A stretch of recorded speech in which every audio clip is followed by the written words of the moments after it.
welcome here to TalkFCB and welcome back to the channel. Here today, guys, where we are going to have some big reactions because we're going to be talking about the words of Lionel Messi's brother that were broadcast on Twitch, and we're going to be reacting to those in full, and we are also going to be discussing the brand new Super League plans that have been proposed today. Brand new plans. We're going to have all of that reaction coming up for you. So let's do it. Because if we do indeed start with those quotes from Lionel Messi's brother, and I want to start by saying completely honestly that before yesterday, I wasn't even aware that Messi had a brother. So that for me is news in itself. That I have learned. But Matias Messi did indeed come out yesterday on Twitch. He was actually on there with his son, sort of talking in a general relaxed manner. But he did say some things that have angered Barça fans, and I do want to talk about them in a bit of detail here today. Because one of the first things that he did say is that he has a sport clipping there, talking about the daily sports paper in Barcelona. He said, "It's in my house, and it says, Messi should return to Barça." But Matias Messi says, haha, we're not going back to Barcelona, and if we do, we're going to do a good cleaning. Among them, kicking out Joan Laporta. So quite clearly there, Matias Messi not happy with the President Laporta. Also there casting doubt over any rumours that you may hear about Messi returning to Barca. But of course, as we're going to come on to, that is his opinion and his only. But then he went on to say, I think the one that really did anger a lot of people. He said, I don't know about you, but Barcelona became known thanks to Messi. He said nobody knew about them before Messi. He said whoever's had the chance to go to Barcelona and to see the museum, you can see the museum, it is only Messi. And I think a lot of Barca fans there took offence to that, because as much as Messi is Barca in many ways, we will always associate Leo Messi with Barca and vice versa. The two will always remain together, but I think we can all admit there was a lot of history before Messi too. There were so many incredible players, some of the best players the world has ever seen over many, many years before Messi. And of course, there was plenty of rich history there in the club. So I think that there was a comment that took us all a bit by surprise and is obviously going to cause offence to any Barcelona fan. But like I say, what's really important to understand here, and why I wanted to do this video in many ways, these are not Leo's words. This is not Leo Messi talking, and I don't believe this is Messi talking through his brother. It's not like that here in this family, because yes, he is a family member, but that doesn't mean that Leo shares or agrees with any of these sentiments. And I've got no doubt that as soon as Leo saw these quotes, he would have been angry. I don't think he would have liked the way this was said, and especially so publicly, and the way that it was said, because he doesn't want to damage that relationship that he has with Barca fans. Not at all. That is something that Messi would never ever want, and you do often see this with family members there of the big stars, big people who are always in the media spotlight, and it's almost as though here, one of those family members from the outside, they want their moment in the spotlight. They want their big minute of fame, and if that's what Matias Messi wanted, well, he certainly got that, because he got a lot of attention after posting this. I think it is certainly worth saying that quite quickly, these clips, they were removed from Twitch. I think very soon after that, quite clearly Matias Messi realised, what he'd said, and then took the option himself to take those down, or whether he was told to remove them, we don't know. But either way, they are completely gone now. And I would also just say, he doesn't really seem like a big Barca fan himself. He doesn't seem to be much of a fan of Barca at all, because he was even asked in those clips, would you prefer Pedri or Gavi? Which player do you like more? And he went on to say, I don't like either of them. I would say Gavi, but I don't really like either of them. I mean, who doesn't like Pedri and Gavi? Come on, man. What is that opinion there? But look, I just don't think at the end of the day he's too connected with the club at all. And I think actually the perfect response came from Joan Laporta's campaign manager when he was going there through the process of being elected as the Barca president. Luis Carrasco there was his campaign manager, and he made the following comment about Matias' words. He said, Matias, FC Barcelona was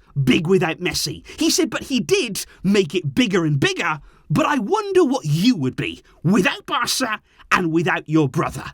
thanks. And I think that there is the absolute perfect response, because Barca, like I say, will always have that history. There is no rewriting that. There is no eradicating what was done before Messi. No player, and no player ever will be, bigger than this club. But I think, of course, there's also huge appreciation for Leo. There is no denying his influence here on helping the club grow and improve and achieve incredible status. We can appreciate it all. We can appreciate Leo. We can appreciate Barca's history. There was no need here, really, to meddle in that with these comments. And it was a very little surprise to me that later on in the night there on Wednesday, Matias Messi did post a statement on Instagram apologising for the comments. I was expecting this to come. I knew that it was going to happen. He said, "I want to apologise for what I said on social media. I was just joking with my son and my friends." He said, "How can I think of a club as big as Barcelona, which has given so much to my family and Leo?" He said, "Catalonia is our second home. That is public knowledge. I'm very sorry, and I apologise to everyone, especially Barcelona fans." And I think that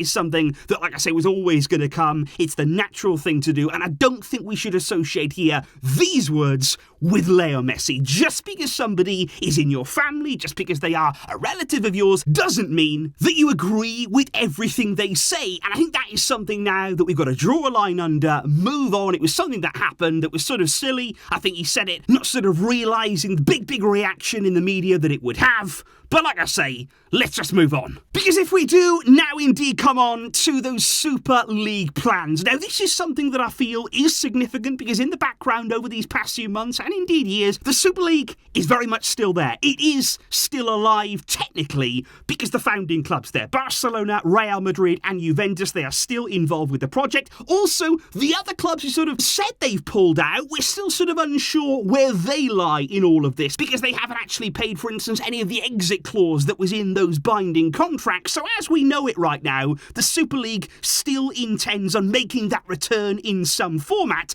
and today they did officially release their statement where they went through the developments the league has had in terms of how it's going to look and the proposals now that are in place to bring these Super League plans back and improve them. Because let's make it absolutely clear here, the Super League is designed to replace the Champions League. That is in essence what it will do. It's not really supposed to replace the league format. We're still supposed to play in La Liga. Clubs are still supposed to play in the Premier League. It is simply about replacing the Champions League and the monopoly that UEFA has over the game. Now, it's said there will be a minimum of 14 games per season. Now, looking at that there, that does seem a bit high. If it's only going to replace the Champions League, if technically that's what it was for, that seems like a lot of games. In the way that football is going, we certainly don't need more games right now. So that's something that I would say about that. But I think the significant part of this now is the Super League say there's no permanent members. There is no club that will be in this league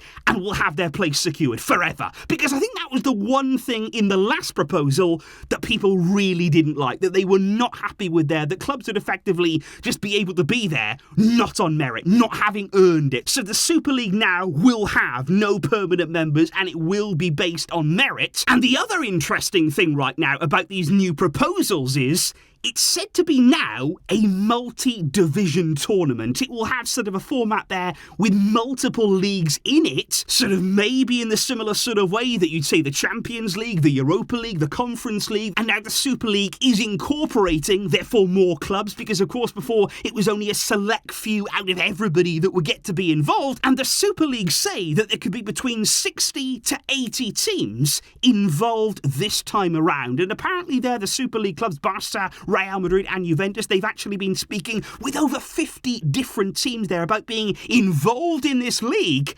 And those right there are the new plans. And I think that is certainly an improvement in terms of there being no permanent members. That is something certainly I think the media especially will appreciate.